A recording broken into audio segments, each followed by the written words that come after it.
एक शादी, एक तंदूर और इंसाफ की दहला देने वाली लड़ाई। अगर मैं आपसे कहूं कि एक महिला को उसके पति ने मारा और पूरे शरीर को तंदूर में जला दिया, तो आप कहेंगे एक किसी क्राइम सीरीज़ की कहानी होगी। लेकिन सच्चाई इससे भी ज़्यादा डरावनी है, क्योंकि ये घटना दिल्ली के बीचों बीच हुई है और उसी महिला का नाम था नैना साहनी। सेकंड का लाइसेंस। ये कहानी सिर्फ एक हत्या की नहीं है, ये कहानी है रिश्ते के जहर की, भरोसे की हत्या की, और उस समाज की जो अक्सर घर के अंदर के हिस्सा को आपसी मामला कहकर नज़रअंदाज कर देता है। नैना साहनी एक पढ़ी लिखी आत्मनिर्भर महिला थी।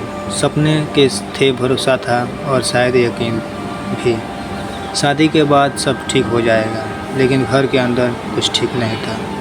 पति सुशील शर्मा राजनीतिक रसूख वाला नाम था।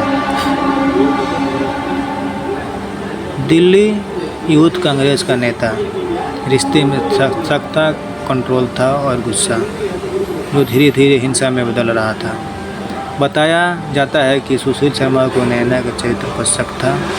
फ़ोन चेक कर नज़रअंदाज रखना, बात बात पर झगड़ना, यही वो लाइन पार हुई जहां प्यार खत्म और हिंसा शुरू होती है। लेकिन सवाल ये है, जब हिंसा घर के अंदर हो तो बाहर की दुनिया इतनी देर में क्यों जागती है।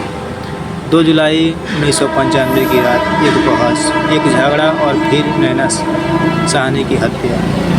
हत्या का बाद सुशील शर्मा ने जो किया उसके पूरे देश को हिला दिया।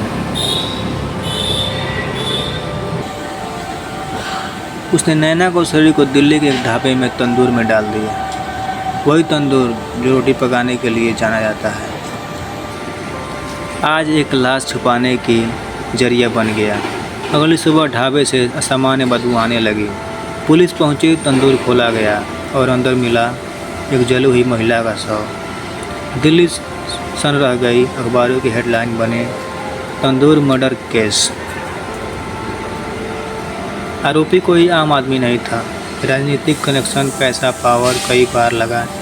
क्या ये मामला भी दबा दिया जाएगा? लेकिन मीडिया का दबाव, जनता का गुस्सा और नैना के परिवार की जिद। केस कोर्ट तक पहुंच गया। सालों तक सुनवाई नहीं हुई।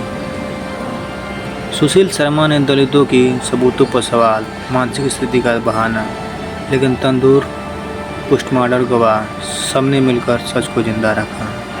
2003 में कोर्ट का फैसला, सुशील शर्मा को उम्र कैद। ये फैसला सिर्फ एक सज़ा नहीं थी, ये संदेश था कि घर 4 दीवारों अपराध को छुपा नहीं सकती।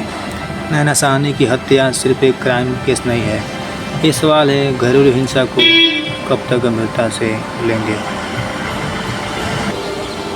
सब को प्यार समझने की गलती कब रुकेगी। घर का मामला है कहकर कब तक चुप रहेंगे। हर नैना से पहले एक चेतावनी होती है जिसे हम अनुसान कर देता है। नैना साहनी को तंदूर में जलाया गया, लेकिन उससे पहले उसे रिश्तों से रोज़ जलाया जा रहा था।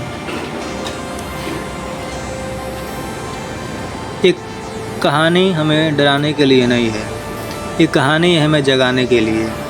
क्योंकि अगर आज भी हम घरेलू हिंसा हल्के में लेंगे तो कल कोई और तंदूर खड़ा होगा। अगर आपको लगता है कि नैना साहनी को सिर्फ इंसाफ नहीं याद भी मिलनी चाहिए, तो इस वीडियो को ज़्यादा शेयर कीजिए, क्योंकि चुप्पी भी अपराध का साथ होती है।